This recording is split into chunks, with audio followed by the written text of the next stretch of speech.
1월 17일 화요일 매일 성경 묵상을 시작합니다. 오늘 함께 나눌 말씀은 민수기 9장 15절에서 23절 말씀입니다. 민수기 9장 15절에서 23절 말씀을 제가 봉독합니다.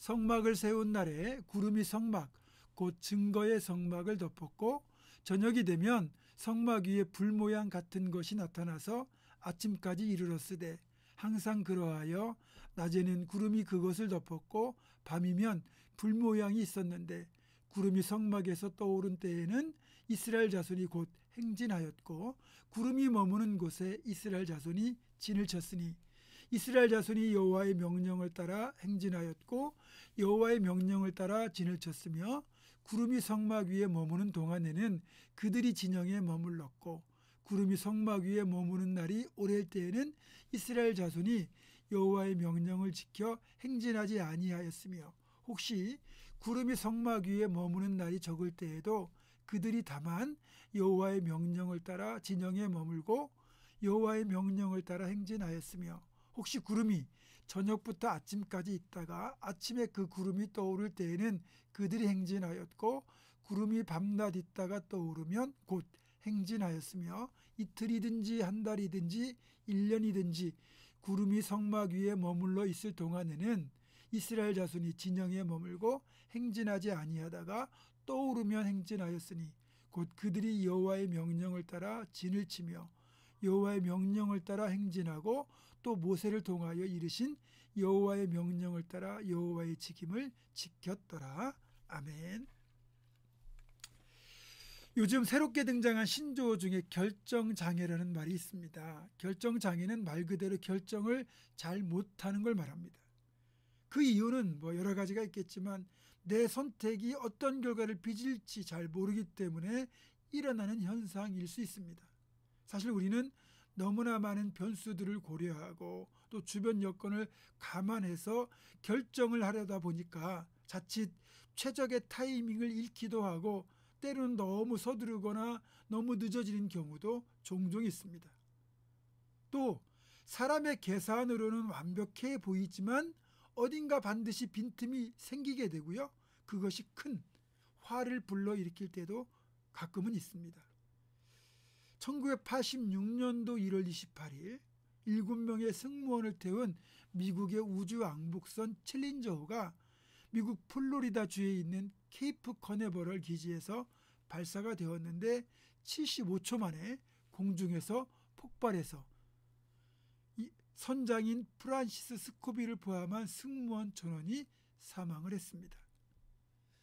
사고 원인 규명을 위해 설치된 대통령 조사위원회는 6월 9일에 이 사고의 최종 원인을 오른쪽 고체 연료 로켓 이음새 부분의 결함이라고 발표했습니다.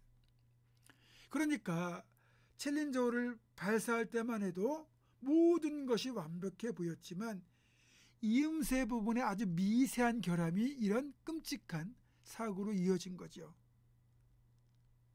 여러분, 그래서 사람은 완벽할 수가 없는 겁니다. 이런 일들을 방지하기 위해서 우리가 최선의 선택을 하려고 하다 보니까 결정장애가 생기는 거예요. 그래서 이럴 때 우리가 어떻게 결정을 하는 것이 좋은 것인지를 한번 살펴보려고 합니다. 일반적으로 지혜로운 사람들이 하는 결정 방식이 있어요. 이건 우리 자신이 생각하기에 최선이라고 판단되는 것을 정하는 방식인데 먼저 결정해야 될 이유와 결정하지 말아야 될 이유를 정리해요. 그리고 서로의 장단점을 비교해 보는 겁니다. 이 방법은 나름 가장 이치에 맞는 쪽으로 최종 선택을 한다는 장점이 있습니다. 다음 방법으로는 예상되는 결과에 기초한 결정법이 있습니다. 내가 하는 결정이 내 자신에게 또 우리에게 공동체에게 어떤 영향을 미치게 될 것인가를 세밀하게 고려해서 긍정적인 것은 최대화를 시키고 부정적인 요소는 최소화를 시킬 수 있는 방법을 찾아내는 겁니다. 이렇게 하면 실수를 많이 줄일 수 있겠죠. 이게 이제 일반적인 지혜로운 사람들이 하는 결정 방식이라면 우리 신앙인들은 좀 더 다른 결정 방식을 추구해야 된다는 겁니다. 지금 내가 고민하는 선택에 대하여 하나님께서 무엇이라고 말씀하시는가를 온 마음을 다하여 찾는 방식이 바로 그것입니다.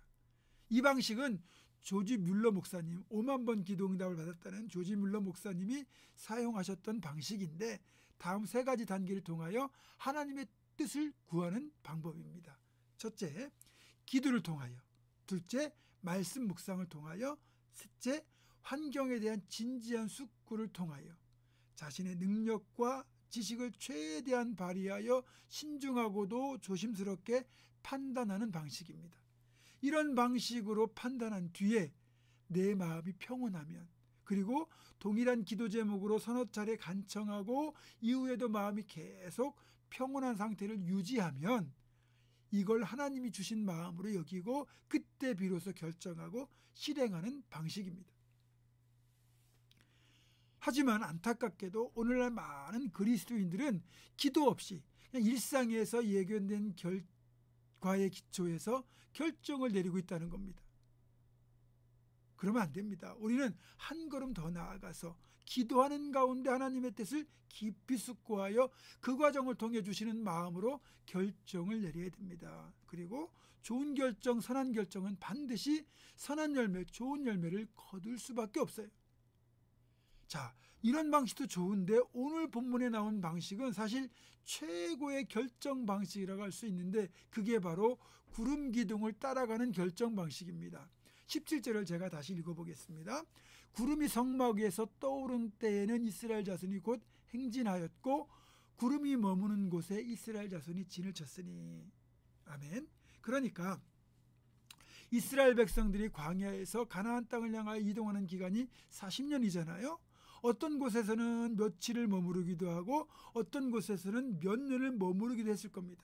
그렇게 가는 곳곳마다 머물었던 기간이 차이가 있는데, 사실 기본적으로 얼마나 머물고 어디에 머물 것인가를 결정하는 건 철저히 하나님의 인도하심을 따라 결정이 되었다는 거예요.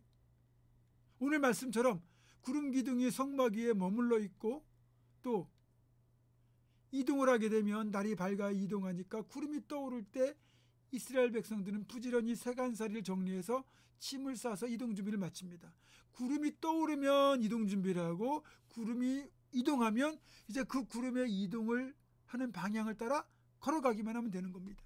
그리고 구름이 멈추면 그 자리에 멈추고 구름이 내려앉으면 거기다 진을 치고 다시 머물러 사는 겁니다.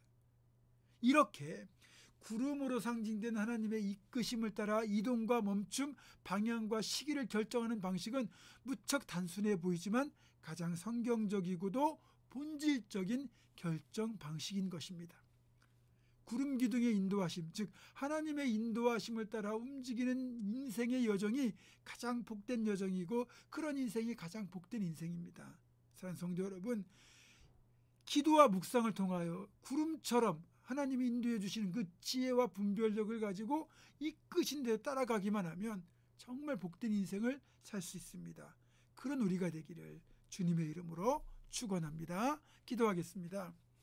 구름 기둥을 따라 이동과 정지, 머무는 기간과 방향이 결정되었던 것처럼 우리 이 시대를 살아가는 우리들이 정말 기도와 묵상을 통하여 하나님이 이끄시고 하나님께서 베푸시는 방식대로 우리의 선택과 결정을 잘 해내게 도와주시고, 그래서 하나님이 이끄시는 지혜와 분별력을 가지고 하나님 이끄시는 삶을 살아서 그렇게 복된 인생 살아가는 우리 모두가 되게 하여 주시옵소서. 예수님의 이름으로 기도하옵고, 이제는 우리 주 예수 그리스도의 은혜와 하나님의 사랑과 성령의 교통하심이 구름 기둥처럼 하나님이 이끄신 대로 살기로 결단하는 사랑하는 모든 성도들, 이들의 삶과 가정과 생업과 앞날과 우리 교회 위에 지금부터 영원토록 함께 하시옵기를 간절히 축원하옵나이다. 아멘.